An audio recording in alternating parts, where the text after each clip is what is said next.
Let's talk outcome-based thinking.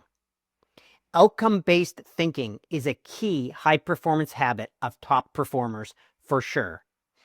Now let's really look. As always, I'm committed that you discover something in this conversation about your own leadership and where you can apply this in your day-to-day business and obviously interactions with others. Outcome-based thinking is just what it says. It's thinking based on an outcome. Now, that's not how we traditionally think. By default, we actually think more process-based.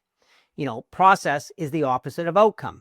Process is more, what do we need to do to get to where we want to go?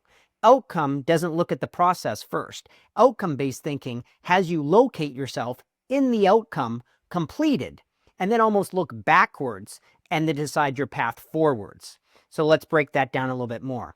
Process-based thinking has its place, don't get me wrong. And many people in organizations are paid and actually have gone to school and are experts in implementing processes. So I'm not saying throw those out. I'm just saying as a leader and as a high performer, you also need to practice the skill of thinking from an outcome. So in other words, when we get into outcome-based thinking, we are putting ourselves in the future. We're thinking more about maybe the long-term picture of the future. For some of you, that may be 5 years or even longer. For some, it's 3 years. For some, it's 2 years. Whatever's right for your business. But you're thinking about the big outcomes. Where do you want to be in the market? How is your company going to be perceived? What's your revenue and profit goals? What customers are you servicing? How do you transition your products or services? How are you evolving? Where's your competition at? So in other words, there's the large outcomes, and then you can bring outcomes all the way down to day to day. What's my outcome out of this next phone call I'm on, this next Zoom meeting, this next team meeting? I promise you, thinking from the outcome is so critical, and you can apply it to everything, quite frankly, in your life. Definitely what's in your calendar, okay? I'll just share with you, there's very rarely anything I participate on without me doing some internal work and saying, what's the outcome that I'm committed to producing here? So, earlier today I was on a team call with one of the teams I coach. And at first I was unclear why I'm on this call. I was invited by the CEO to be on the call. So I know I'm part of the team, but that's not sufficient for me.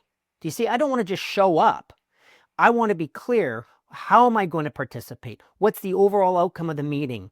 What is it that we're out to accomplish together? Okay, I need some sense of that. So I'm there. Otherwise, I'm not in high performance. I'm just like watching something, and I'm not going to be an observer. There is no observer in high performance. But I got clear about the outcome, and I got clear we're looking at a business model, and I got clear that out of that 60-minute call with those exact people on the call, we wanted to reach a certain milestone in the call where people had some agreement around a certain direction of branding. But I did that by getting in communication with my CEO, with the partner, and asking some questions and just being able then to contribute to the conversation appropriately. Why am I telling you that story? I want to encourage you to always be thinking as a high performance leader, what outcome am I committed to? You sit down for a one-on-one conversation. What's the outcome that you're creating before you get into that conversation? Are you seeking partnership? Are you seeking to discipline somebody? Are you looking to correct behavior? Are you looking to integrate someone into the team? Are you looking to understand somebody's point of view? Every conversation should have an outcome. Okay, there's very few, on Sunday, put up your feet and watch football. Seriously. Everything else in high performance is surgical and can be that way. I'm not saying that you might not have an outcome just to have fun with your team. You could have that outcome, but again, you're clear about that is the reason for that event or that situation. All right, so here's the practice, everyone. I want you to just think about this conversation as you go through your leadership today.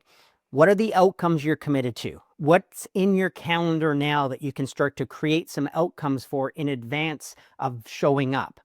How are you to participate? How do you want the team to walk out of those meetings or those occasions? And then you can look longer term. What's the outcome of the year? What's the outcome of the quarter? What's the outcome of the month? What's the outcome of the week? You could take it out further. What's our outcome, or this is where you get into your vision, but it can really be stated for yourself in your head as an outcome. Within 5 years, we are producing X, we are known as, and you're working backwards with this kind of thinking. It will help you strategically think, it'll definitely help you prioritize moving forward. And it'll also give you a lot of power as a leader to be able to keep people on track, because you're on track to a specific outcome.